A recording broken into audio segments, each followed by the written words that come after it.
반갑습니다. 허명 목사입니다.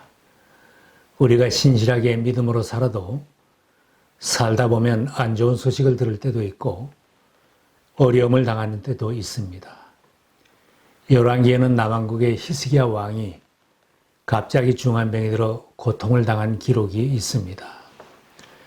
왕에게 더 고통스러운 것은 이사야 선지가 찾아와서 곧 나을 것이니 힘을 내라고 위로한 것이 아니라 좋지 않은 소식인 하나님의 말씀을 그대로 전하여 준 것입니다.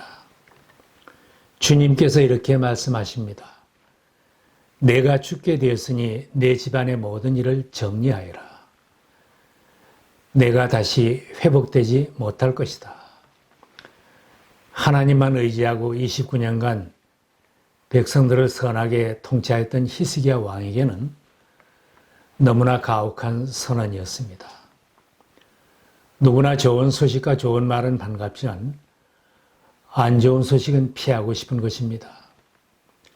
집안을 정리하고 유언을 남기라는 말이나 곧 죽을 것이라는 말은 듣기 싫은 단어입니다. 그래서 사람들은 사망보험도 생명보험이라고 말하고 공동묘지도 동산이나 가든이라고 부릅니다. 죽음은 다 피하고 싶은 주제입니다. 낙심이 되고 통곡할 만한 통보를 받은 히스기야 왕은 죽음을 예고받았을 때 드러눕지 않고 기도의 자리로 나아갔습니다. 이 말을 듣고서 히스기야는 그의 얼굴을 벽 쪽으로 돌리고 주님께 기도하여 아뢰었다. 주님께 빕니다. 제가 주님 앞에서 진실하게 살아온 것과 주님께서 보시기에 선한 일을 한 것을 기억해 주십시오. 기도하던 히스기야는 심히 통곡하였다고 했습니다. 하나님은 그의 눈물 기도에 응답해 주셨습니다. 안 좋은 소식을 전했던 이사야가 궁전 안뜰을 넘어서기 전에 하나님께서 히스기야에게 전하라는 말씀을 주셨습니다. 너는 되돌아가서 내 백성의 주권자인 히스기야에게 전하여라.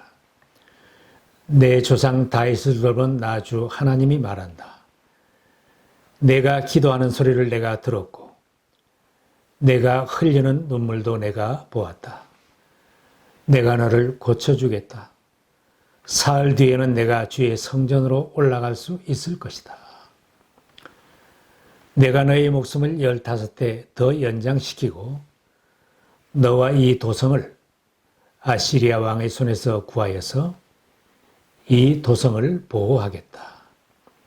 내 명성을 지키기 위해서라도 그리고 내 종 다윗을 보아서라도 내가 이 도성을 보호하겠다.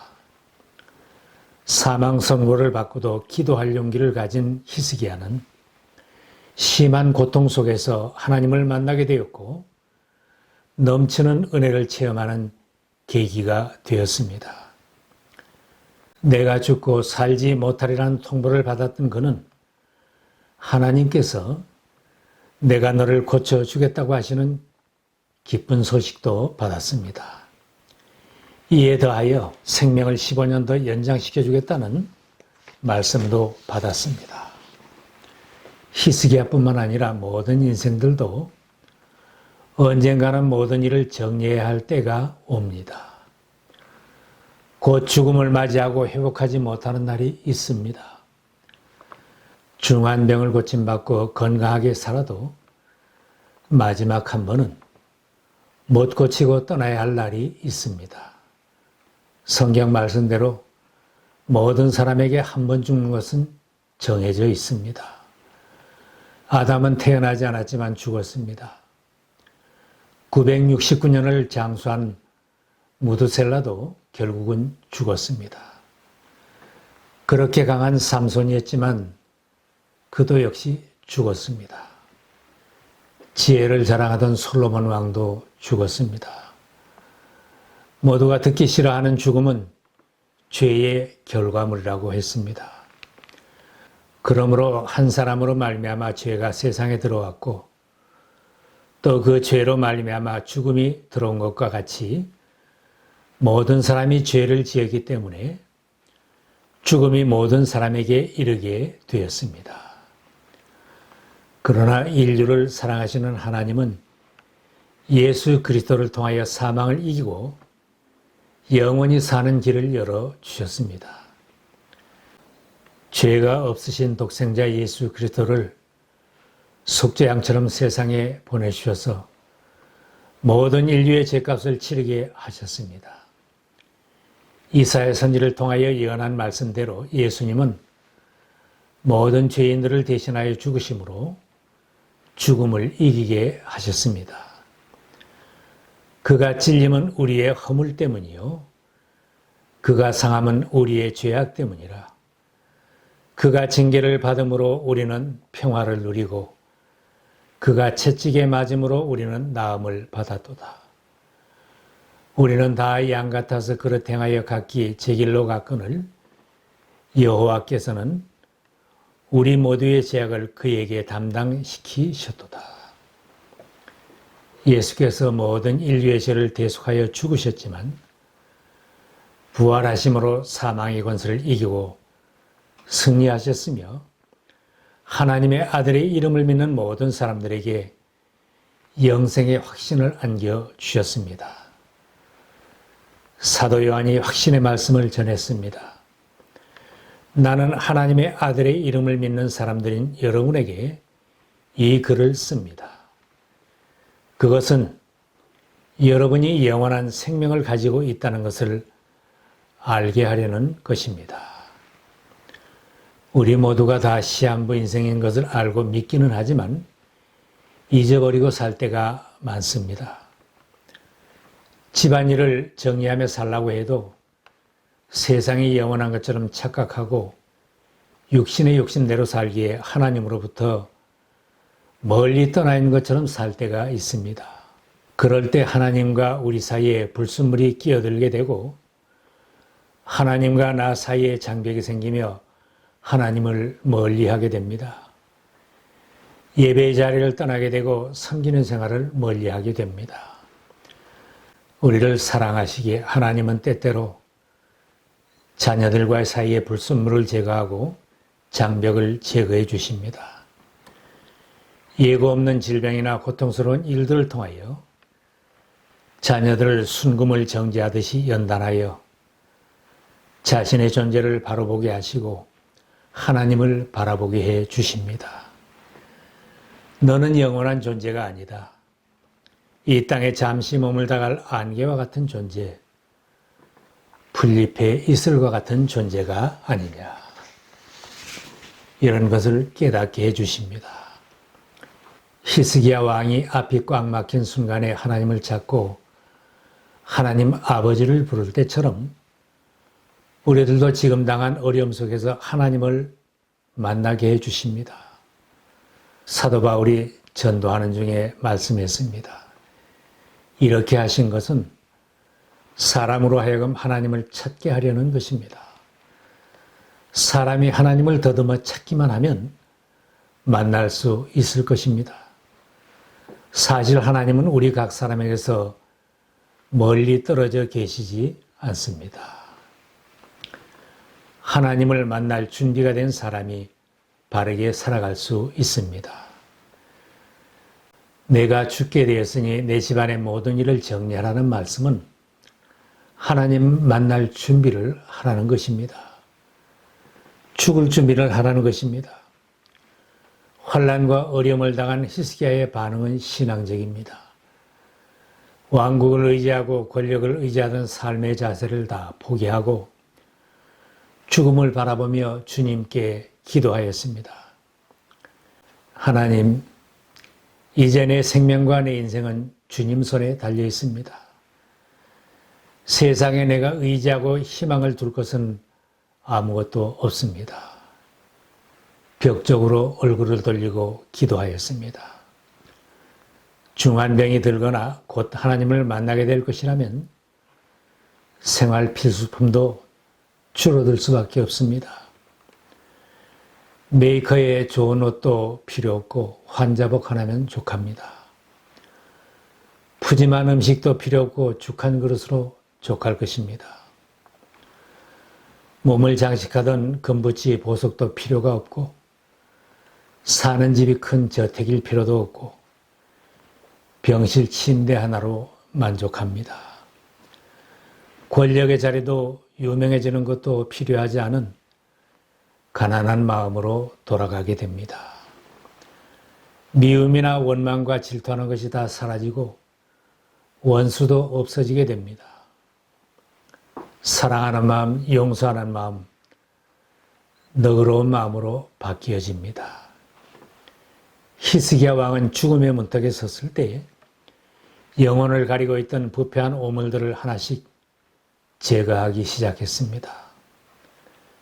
자신은 주님 앞에 진실하게 살았고 온전한 마음으로 순종했고 선한 일을 했다고 자부했지만 다시 눈물 뿌리는 회개를 통하여 주님을 바라보았습니다. 눈물 뿌리는 회개 기도를 드릴 때 하나님을 만나고 그 음성을 듣게 됩니다. 히스기야 왕도 눈물 뿌려 기도할 때 하나님의 음성을 들었습니다. 내가 내 기도를 들었고 내 눈물을 보았노라. 내가 너를 낫게 하리니 내가 3일 만에 여호와의 성전에 올라가겠고. 젖먹이들도 엄마를 찾아오게 하는 비법을 알고 있습니다. 사랑하는 아기가 울기만 하면 엄마는 어디에 있다가도 달려옵니다. 하나님이 나를 보시고 나를 찾아오시도록 하는 비결은 내 눈물을 드리는 것입니다. 회개하면서 흘리는 눈물, 하나님 아버지를 부르는 소리를 들으신 하나님께서 나를 찾아오십니다. 아픈 자리를 어루만져 주시고 육신의 병을 고쳐주십니다. 내가 너를 낫게 하겠다. 마음의 병도 만져주시고 치유해 주십니다. 내 자리와 내 재산도 지켜주십니다. 기도하는 히스기야의 왕자도 지켜주시고 적군도 물리쳐 주셨습니다. 히스기야의 눈물 기도는 새 인생을 시작하게 하였습니다.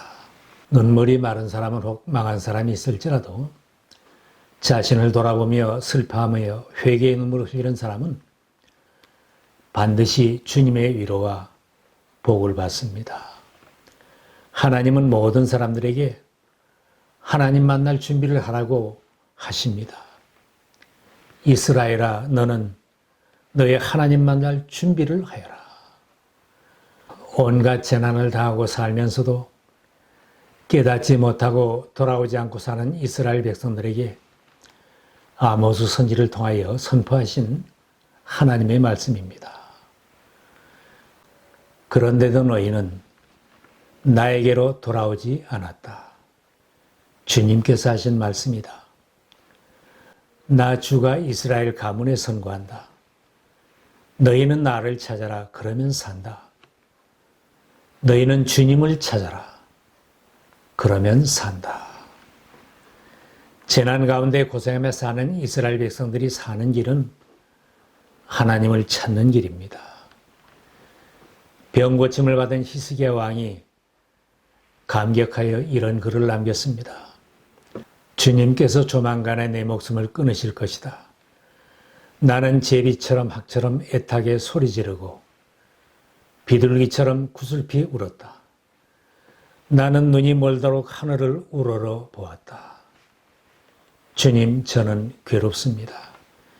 이 고통에서 저를 건져주십시오. 보옵소서. 내게 큰 고통을 더하신 것은 내게 평안을 주려 하심이라. 주께서 내 영혼을 사랑하사 멸망의 구덩이에서 건지셨고 내 모든 죄를 주의 등 뒤에 던지셨나이다. 주님께서 저를 낫게 하셨습니다. 우리가 수금을 뜯으며 주님을 찬양하겠습니다. 사는 날 동안 우리가 주님의 성전에서 주님을 찬양하겠습니다. 근심된 일이 많고 죽을 일이 많은 세상에 사는 우리들은 누구나 하나님 만날 준비를 하고 살아야 바르게 살 수 있습니다. 성령으로 거듭나고 예수 그리스도를 영접한 사람은 하나님 만날 준비가 된 사람입니다. 사도 바울은 주님을 영접하고 사는 목적이 분명하였기에 죽는 것도 유익하다고 했습니다. 나에게는 사는 것이 그리스도이니 죽는 것도 유익합니다. 나에게 전해진 소식이 안 좋은 소식이 있고 고통스러운 일이 있어 힘이 들어 한다면 낙심하지 말고 히스기야처럼 하나님 보좌 앞으로 나가는 사람은 하나님의 능한 손길과 은혜를 체험하며 살 수 있습니다. 지금 나의 모든 일이 잘 되고 평안하게 살고 있다고 해도 언제라도 집안일을 정리하고 세상 일을 정리하고 하나님 만날 준비를 하고 살아야 바르게 복되게 살아갈 수 있습니다.